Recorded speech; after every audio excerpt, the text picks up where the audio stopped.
যেসব জায়গায় মানুষ টিকতে পারে না, তার একটি বড় ভয়াবহ জায়গা হচ্ছে প্রতিবেশী। দিন যত যাবে সামাজিক অবস্থা তত খারাপ হবে।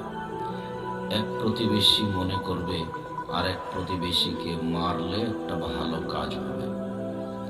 যেমনভাবে হিংসা করাটা একজন আর একজনের উপরে জরুরি হয়ে গেছে, সেটা আলেম ওলামা হোক বা সামাজিক অবস্থা হোক বা দলীয় ব্যাপার হোক, একজন আর একজনকে মারবে, একজন আর একজনের ক্ষতি করবে, একজন আর একজনের ক্ষতি করতে পারলে খুব খুশি হবে। এইগুলো এখন স্বাভাবিক মানুষের কাছে। দিন যত যাবে সামাজিক অবস্থা তত খারাপ হবে। আবু হুরায়রা রাদিয়াল্লাহু তাআলা আনহু বলেন,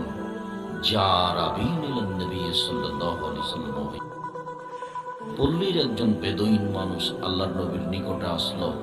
তখন আল্লাহর নবী মানুষের সাথে কথা বলছিলেন। এসেই বলছে, মাতা সাদ, কিয়ামত কবে হবে? তখন আল্লাহ রাসূল তার সাথে কথা বললেন না। সাহাবাগণ মনে করলেন হয়তো আল্লাহর নবী তারপরে অসন্তুষ্ট হয়েছেন। যখন আল্লাহর নবীর কথা শেষ হলো, তখন নবী করিম সাল্লাল্লাহু আলাইহি সাল্লাম বললেন, মানি সাহেব, জিজ্ঞাসাকারী কে? তখন পল্লীর বেদুইন অশিক্ষিত মানুষ বলল, আমি। তখন আল্লাহ রাসূল বললেন, শোনো, ইজা জয়হাতিল আমানাত ফান্তাজিরি সাত, যখন 10 পয়সা ধ্বংস হবে, চেয়ারম্যান, মেম্বার, এমপি, মন্ত্রী, মাদ্রাসার সভাপতি, সেক্রেটারি, স্কুলের সভাপতি, সেক্রেটারি, গ্রাম্য সর্দার, টিওনো, ইওনো, জেল সুপার, যারা যেখানে দায়িত্বশীল, তারা যখন 10 পয়সার ক্ষতি করবে, তখন কিয়ামত হবে। পল্লীর বেদুইন মানুষ বলল, কি ভাই যাত হয়, এটা বুঝতে পারলাম না, 10 পয়সা ধ্বংস হবে কিভাবে? জনগণের পয়সা ধ্বংস হবে কিভাবে? এটা কিভাবে হয়? তখন আল্লাহর নবী মুহাম্মদ সাল্লাল্লাহু আলাইহি সাল্লাম বললেন, এই যা উসদাল আমরি লাগাইরি আহলিহি ফান্তাজিরি সাত, প্রত্যেক জায়গার দায়িত্বশীল যখন হবে অযোগ্য, তখন কিয়ামত সংঘটিত হবে, তখন 10 পয়সার ক্ষতি হবে। ইমাম সাহেব অযোগ্য, সভাপতি অযোগ্য, সুন্দর করে দাড়ি চাচা আছে, সুদ খাই, মসজিদের সভাপতি, অবাক কথা, টাকা আছে যার কারণে সভাপতি। আর যত সমস্যা, যত নেতা, সব জায়গায় উপযুক্ত কোনো মানুষ থাকবে না। এই কথাটা বুঝাতে গিয়ে আল্লাহ নবী একথা বলছেন যে, ইতি আলাইকুম সানাওয়াতুন খাদা, অচিরেই তোমাদের উপরে একটা সময় চলে আসবে, পুরা সময়টা প্রতারণায় পরিপূর্ণ, সময়টাই প্রতারণায় পরিপূর্ণ। এই কথা বলার পরে বলছেন, ইসাদ্দাকুল কাদেব, মিথ্যাবাদীকে সত্যবাদী বলা হবে, ইকাযাবুস সাদবাদী বলা হবে, ইত্তামানুল খায়েন, আত্মসাৎকারীকে বলা হবে আমানতদার, ওয়া ইউখাইনুল মুমিন, আর আমানতদারকে বলা হবে আত্মসাৎকারী। মানে একেবারেই উল্টা, হুবাহু উল্টা। আবার বলছেন, কাইফা বিকুম আবি জামানিন, আবু মুসা, যুগের কি হবে, তোমাদের কি হবে? আবু মুসা, যুগের কি হবে, তোমাদের কি হবে? আবু মুসা, যুগের কি হবে, তোমাদের কি হবে? এই যা মারে জাতিল উহুদ, যখন মানুষের ওয়াদা অঙ্গীকার থাকবে না, যখন মানুষ 10 পয়সার ক্ষতি করবে, মানুষের ওয়াদা অঙ্গীকার থাকবে না। তারপরে বলছেন, আখতালাফান নাস আখতালাফা ফিহিম, তাদের মধ্যে মতবিরোধ দেখা দিবে, কেউ কারো কথা মানবে না। মতবিরোধ দেখাতে গিয়ে ফাঁসাবাকাবে না আসাবে, ডান হাতের আঙ্গুলগুলি বাম হাতের আঙ্গুলে এভাবে ঢোকালেন, দেখো আঙ্গুলগুলি যেভাবে একটা আর একটার মধ্যে ঢুকে গেল, এইভাবে মানুষের মধ্যে মতবিরোধ বের হবে, কেউ কাউকে মানবে না। অবাক হবেন আপনি, একটা আস্ত মূর্খ ছেলে কম্পিউটার চালাতে পারে, ফেসবুক চালাতে পারে, যার জন্য বলছে যে আব্দুর রাজ্জাক সাহেবের এই বক্তব্য শোনা যাবে না, মারে দিল। আমি বিশ্বাস হয়েছে, আমি জানতে পারলাম না যে আসলে ও পড়তে পারে কিনা। মানে মানুষের মান সম্মান নিয়ে বিবেচনা করার মতো মানুষ থাকবে না।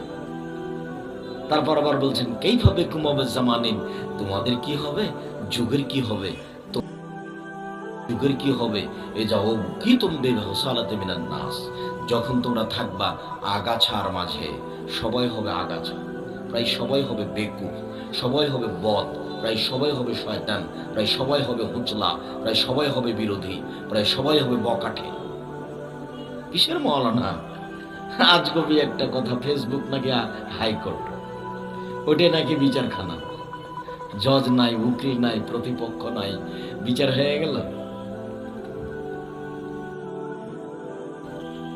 অবাক কি হবে, যুগের কি কথার উত্তরে সাহাবীগণ বলছেন, ফামা তামরুনি, আপনি বলেন কি করতে হবে। পরিস্থিতি যদি এমন হয়, সমাজের লোক যদি আগাছা হয়, আগাছা বুঝেন, যেটাকে উঠিয়ে ফেলতে হয় ধানের জমি থেকে। আমি আবার খুব ভালো বুঝি, এই জন্য আমার বাপ কৃষক মানুষ ছিলেন, আমি আমার বাপের সাথে কাজ করতাম, কাজে জমি চাষ আমি ভালো বুঝি। তো আমার আব্বা কিভাবে জমি থেকে ঘাসগুলো উঠিয়ে ফেলতেন, এটা আমার সাথে থাকতাম অনেক দিনই। যদিচ আমার আব্বা আমাকে জমিতে কাজ যেতে দিতেন না, বলতেন যে তোমাকে যদি কাজ করে খেতে হয় তাহলে আমার পরে। আল্লাহ রহম করো, আল্লাহ। তো ঠিক আছে, আপনি বলেন কি করতে হবে। তখন আল্লাহ রাসূল বলছেন, আলজেম বাইতাক, তাহলে বাড়িতে থাকিও, বাইরে যায় না। আলজেম লেসানাক, মুখ বন্ধ রাখিও, মুখ খুলিও না, মুখ খুললে বিপদ হবে, তোমার কথা কেউ মানবে না, তোমাকে মারতে চাইবে। তখন বললেন আল্লাহর নবী, বাড়ির থেকে বাইরে গেলেই যদি ক্ষতি হয়, মুখ খুললেই যদি বিপদ হয়, তো আমি বাড়িতে থেকে গেলাম, বাড়িতে এসে যদি মানুষ মারে তাহলে আমি কি করব, এবার বলেন তো দেখি। তখন আল্লাহ রাসূল বললেন, তাহলে তুমি আদমের 2 ছেলের ভালোটার মতো হয়েও। বলেন তো আদমের 2 ছেলের ভালোটা কোনটা? হাবিল। কি ভালো? কাবিল বলল যে তোকে মারবো, তখন হাবিল বলল যে তুমি মারো মারো, আমি তোমাকে মারবো না।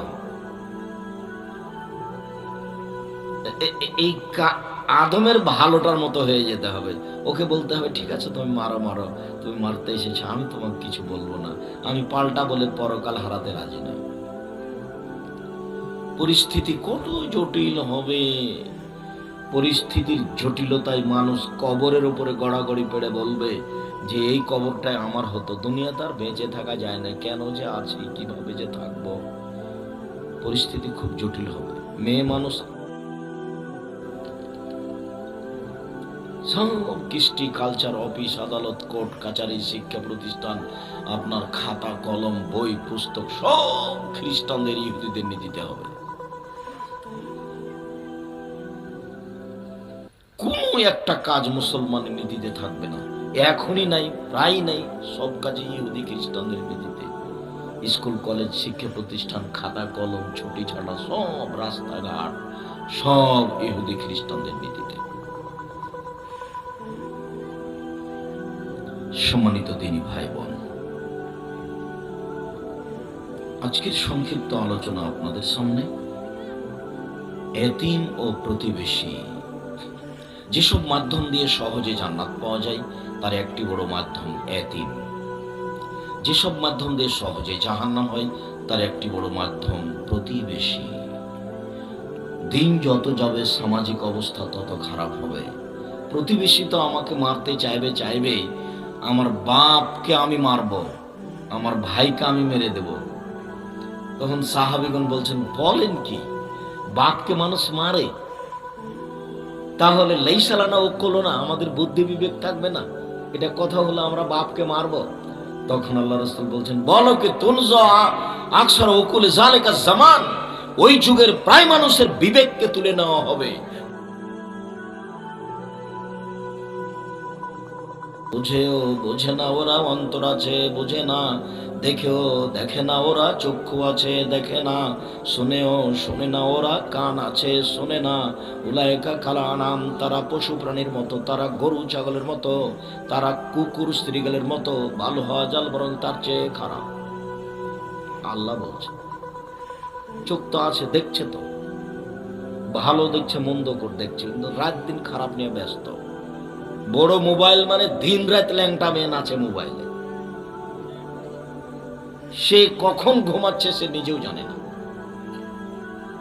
যুবকও তাই, যুবতীও তাই। একটা যুবতী তার মোবাইলে একেবারে সারা রাত জেনা দেখতে দেখতে সময় কাটিয়ে দিচ্ছে,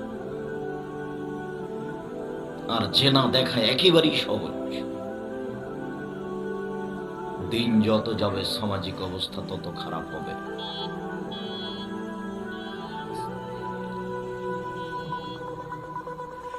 মহান আল্লাহ বলেন, আবুদুল্লাহ ওয়ালা তুশরিকু বিহি শাইআ, পৃথিবীর মানুষ তোমরা এক আল্লাহর ইবাদত করো, তার সাথে বিন্দুমাত্র শরীক করো না।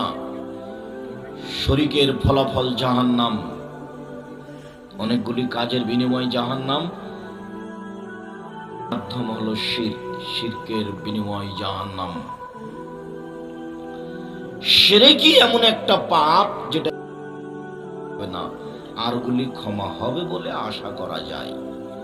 আনাস রাদিয়াল্লাহু তাআলা আনহু বলেন, রাসূল সাল্লাল্লাহু আলাইহি ওয়াসাল্লাম একদা বললেন যে আল্লাহ তাআলা বলেন, মানে হাদিসে কুদসি, আল্লাহ তাআলা বলেন, ইবনা আদম মা দাওতানি ওয়া রাজাউতানি, আদমের ছেলে মেয়েরা শোনো, তুমি যেভাবে ডাকো আমি সেভাবে থাকি, তুমি যেভাবে ডাকো আমি সেভাবে থাকি।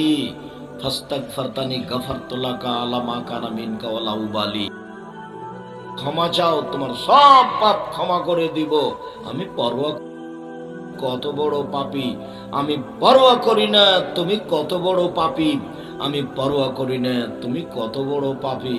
তুমি যেভাবে ডাকো আমি সেভাবে থাকি, তুমি যেভাবে আশা পোষণ করো আমি সেভাবে পূর্ণ করে থাকি, ক্ষমা চাইলে আমি ক্ষমা করে দিই।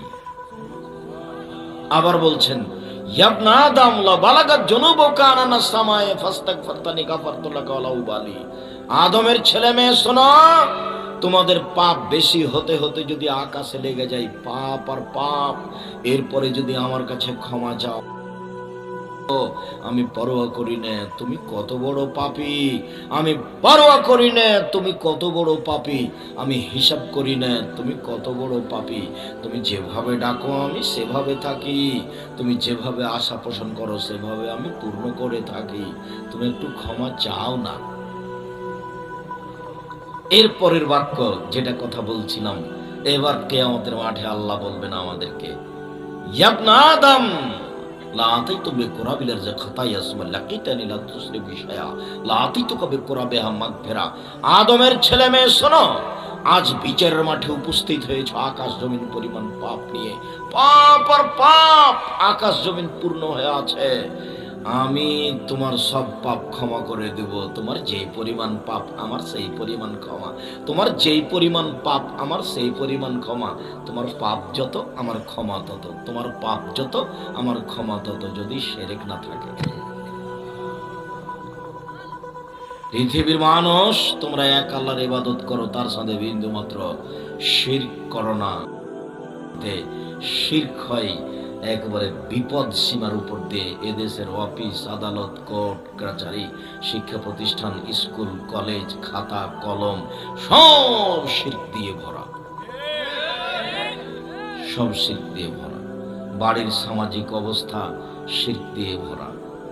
হাত থেকে চাঁপাইনবাবগঞ্জ রাজশাহীতে বলে, হাত থেকে গিলাস পড়ে গেলে কুটুম্ব আসতে পারে, এমন কথা শিরক। ঘরের উপরে কাক ডাকলে কুটুম্ব আসতে পারে, এমন মন্তব্য শিরক।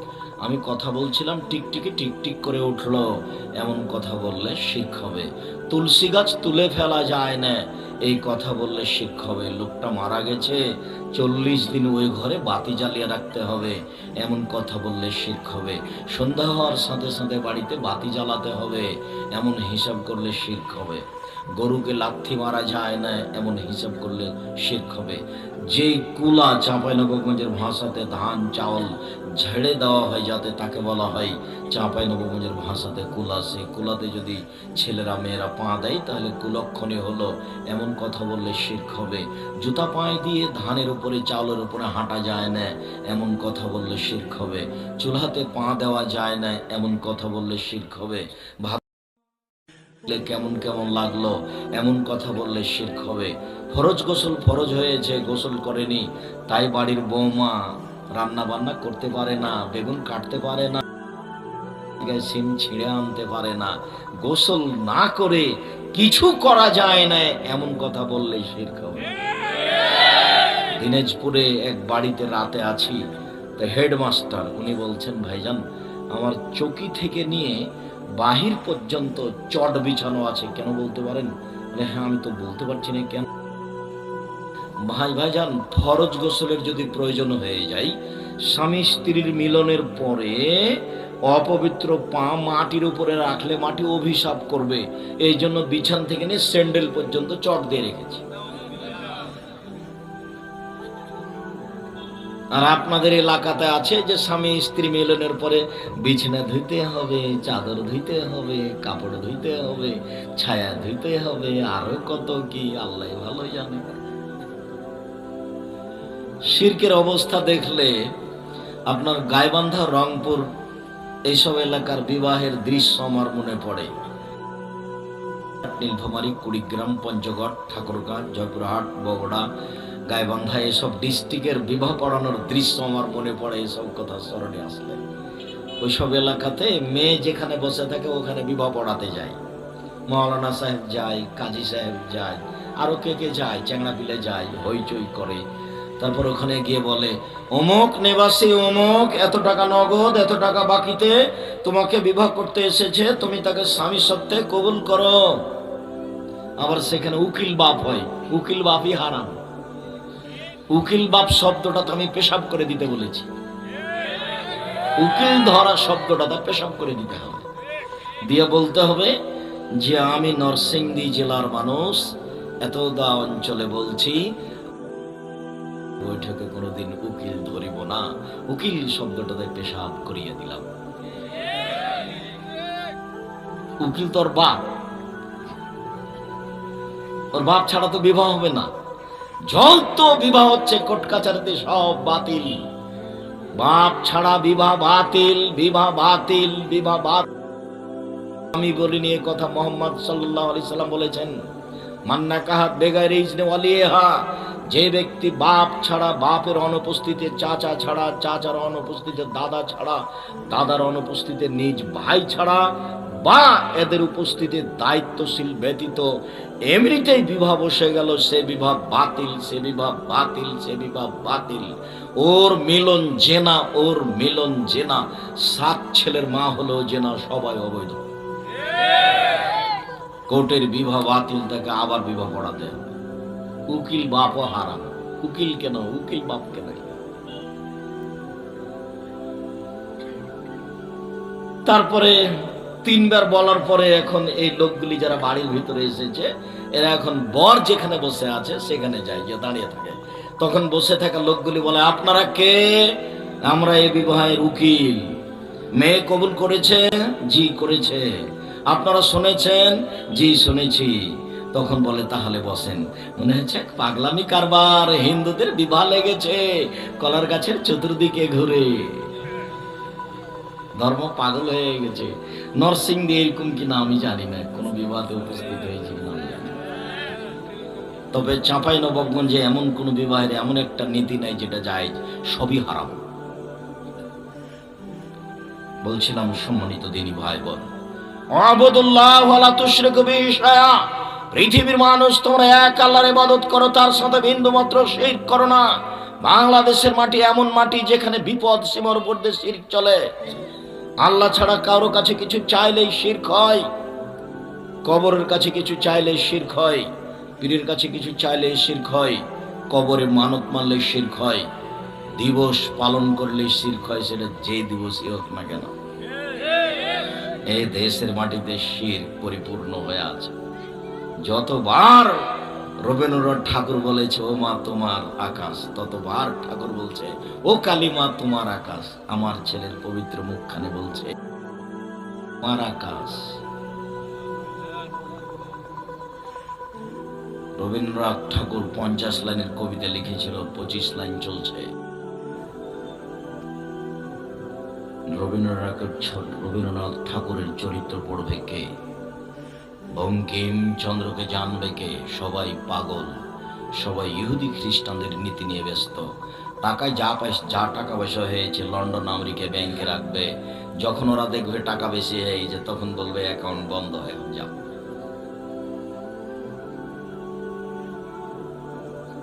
চরিত্র পরিবর্তন হয়ে গেছে, কিভাবে ফিরে আসবে? অবিল ওয়ালিদাইনি ইহসানা, পৃথিবীর মানুষ তোমরা বাপ মায়ের সাথে ভালো আচরণ করো। আল্লাহর সাথে ভালো আচরণ করো মানে শিরক করো না। বাপ মায়ের সাথে ভালো আচরণ করো। যেদিন মা চুমা খেতে পারে সেদিন মাকে শ্রদ্ধা করতে হবে, তার নাম শ্রদ্ধা নয়। যেদিন মা শতবার আব্বু খাও বলে আদর করে সেদিন মাকে সম্মান করতে হবে, সেদিন আসলে তার নাম সম্মান নয়। যেদিন সকালে দেখতে পাচ্ছি যে এই সবচেয়ে খারাপ মানুষ আমার মা, যা কিছু বলে উল্টা বলে, আমার মাকে আমার বউকে অকথ্য ভাষায় গালি দেয়, যা বলছে সবকিছু উল্টা বলছে, পয়সা ইনকাম করি আমি, আর আমার বোনের ছেলেকে ভালোবাসে, অবাক কথা, আমাকে দেখতেই পারে না, যা বলে সবই উল্টা বলে, এই কথাও ঠিক। এই বাড়িতে সবচেয়ে খারাপ মানুষ আমার মা আর বাপ।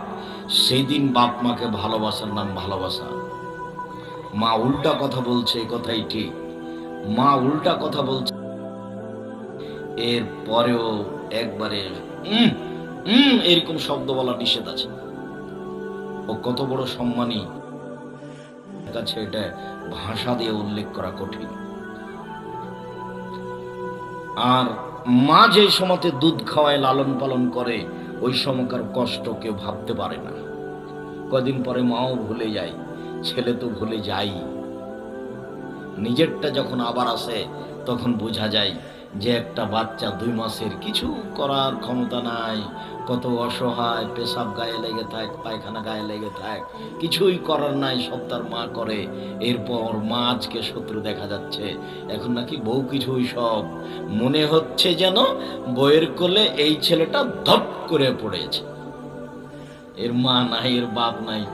আপনি 1000 একটা নতুন টাকা আপনার বউয়ের সামনে আপনার মাকে দিয়েই দেখেন না, তখন আপনি আপনার বউয়ের মুখখান দেখিয়েন কেমন মনে হচ্ছে চাকরি ওর, টাকা ওর, অর্থ সম্পদ ওর, আপনার মায়ের মনে হচ্ছে কিছুই নাই। এখানে কিছুই নাই তার, এখানে তার কোনো স্বাধীনতা আছে, ব্যক্তিত্ব আছে, এটা মনে হয় না। আর এত টাকা ইনকাম করেন আপনার মা, তো এটা টাকা সামলাতে পারবে না, তখন আপনি মনে করেছেন যে সব টাকা আমার বউ দেখবে। তো ঠিক আছে, দেখো। একজন সাহাবী এসে বলছেন, আল্লাহর নবী, আমার বাপ মা আমার কাছে কি পায়, কি অধিকার তার? তখন আল্লাহ রাসূল বলছেন, বলো কি? ওমা জান্নাত গো নারকা, তোমার বাপ মা তোমার জাহান্নাম, তোমার বাপ মা তোমার জান্নাত, ওরাই তোমার জাহান্নাম, ওরাই তোমার জান্নাত। তোমার বাপ মা তোমার জাহান্নাম, তোমার বাপ মা তোমার জান্নাত, ওরাই তোমার জাহান্নাম, ওরাই তোমার জান্নাত। মায়ের পায়ের নিচে জান্নাতে, কথাই ঠিক। এই সময়ে মাকে শ্রদ্ধা করা খুব কঠিন। যেই সময়ে মা আমার বউকে অকথ্য ভাষায় গালি দেয়।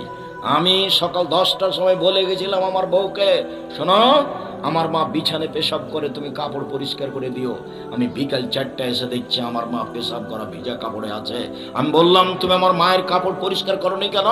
তখন আমার বউ আমাকে উত্তরে বলছে, যাও তোমার মাকে তুমি দেখো। আমি ও ঘরে গেলে তোমার মা আমাকে অকথ্য ভাষায় গালি দেয়। আমার মায়ের বয়স 80 বছর, আমার মায়ের বিবেচনা নেই, আমার মা আমার বউকে গালি দিচ্ছে, এই কথাই ঠিক। এখন বোনেরা তো নেই, সব শ্বশুর বাড়ি চলে গেছে, ওরা তো এসে এখানে কাজ করতে পারবে না, ওদের সংসার আছে। শুনুন, বউ উল্টে গেছে, ছেলে মেয়ে উল্টে গেছে, সবাই বাড়িতে উল্টে গেছে। কেউ আপনার মায়ের পক্ষে নয়, আপনিও আপনার মায়ের পক্ষে নন। কেননা এই বাড়িতে সবচেয়ে বড় শত্রু আমার মা। এরপরেও গোসল করাবেন আপনি, কাঁধে করে মেডিকেলে নিয়ে যাবেন আপনি, কাঁধে করে মেডিকেল থেকে নিয়ে আসবেন আপনি, কাপড় পরিয়ে দেবেন আপনি, কাপড় গোসল করে দেবেন আপনি, মেডিকেলে নিয়ে যাবেন আপনি। যত প্রয়োজন আছে আপনার মায়ের সবকিছু আপনি করবেন। এমন কোনো আপনার মায়ের কর্ম নাই যেটা আপনাকে করতে হবে না বা আপনার লজ্জার কারণ আছে, এমন কিছু নেই। একদিন আপনি ছিলেন আপনার মায়ের কোলে, এখন আপনার মা আপনার কোলে, এখনো শিশুর চেয়েও বেহিসাব, শিশুর যে হিসাব থাকে তার নেই, বলে সব উল্টা কথা। উল্টা কথাকে হিসাব করলে আপনি বাপ মাকে মূল্যায়ন করতে পারবেন না। আর ছোট বাচ্চাকে আদর করা যায়, পেশাব পায়খানা সাফ করা যায় সহজে, কিন্তু 90 বছরের মানুষ যদি পেশাব পায়খানা করে তখন সহজে তা সাফ করা যায় না। এত কঠিন অবস্থা যেন কারো উপরে না আসে, যার কারণে রাসূল সাল্লাল্লাহু আলাইহি ওয়াসাল্লাম বলেছেন যে তোমরা এই দোয়াটা পড়িও, আউযুবিকা মিন আরদালিল উমর। হে আল্লাহ, তোমার কাছে ওইরকম বয়স চাই না যে বয়সে অথর্ব হয়ে বিছানায় পড়ে থাকবো, বউ দেখতে পারবে না, ছেলে দেখবে না, গ্রামবাসী দেখতে পারবে না, মেয়েরাও দেখতে পারবে না। আমি একদিন সবার শ্রদ্ধেয় পাত্র ছিলাম, সবাইকে আদর যত্ন করে মানুষ করলাম, দেখি আমার একটু ডাকে সাড়া দেওয়ার কেউ নেই।